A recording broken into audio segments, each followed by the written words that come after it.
నేడు ఈ కలియుగంలో ఈ యువత, స్టూడెంట్సు, పెద్దలు ఈ డ్రగ్స్ ఇంక్లూడింగ్ గంజాయి, బ్యాడ్ ఫుడ్డు, ఎద్దు మాంసం, ఆవు, దున్న, ఒంటె మాంసం తింటూ వివిధ రకాల ఆల్కహాయిలు, బీరు, విస్కీ, డ్రగ్సు, మత్తు పౌడర్ కలిపిన కళ్ళు వాడుచూ, బ్యాడ్ ఫ్రెండ్షిప్ చేస్తూ, బ్యాడ్ థింగ్స్ చేస్తూ సమాజానికి అపకారం చేయుచున్నారు. ఉదాహరణ ఒక రియల్ స్టోరీ ఎగ్జాంపుల్. ఒక చోట ఇద్దరు ఫ్రెండ్స్ గంజాయికి అలవాటు పడ్డారు.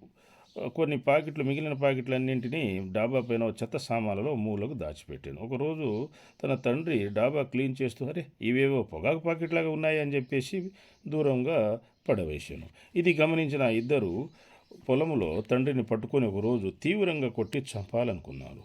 తన తండ్రి తప్పించుకొని డైరెక్ట్గా పిఎస్కి వెళ్ళి కంప్లైంట్ ఇచ్చి ఆ ఇద్దరు ఫ్రెండ్స్కి కౌన్సిలింగ్ ఇప్పించాను మరియు ట్రీట్మెంట్ ఇప్పించాను. అయితే గమనించాల్సిన విషయం ఏమిటంటే, ఫ్రెండ్షిప్ అంటే సమాజానికి, జంతుజాలాదులకు, మనుషులకు ఉపయోగపడేలా ఉండాలి, రక్షించేలా ఉండాలి, ప్రకృతిని, మనుషులు, పశుపక్షాలను కాపాడాలి కానీ డ్యామేజ్ చేసే విధంగా ఉండకూడదు.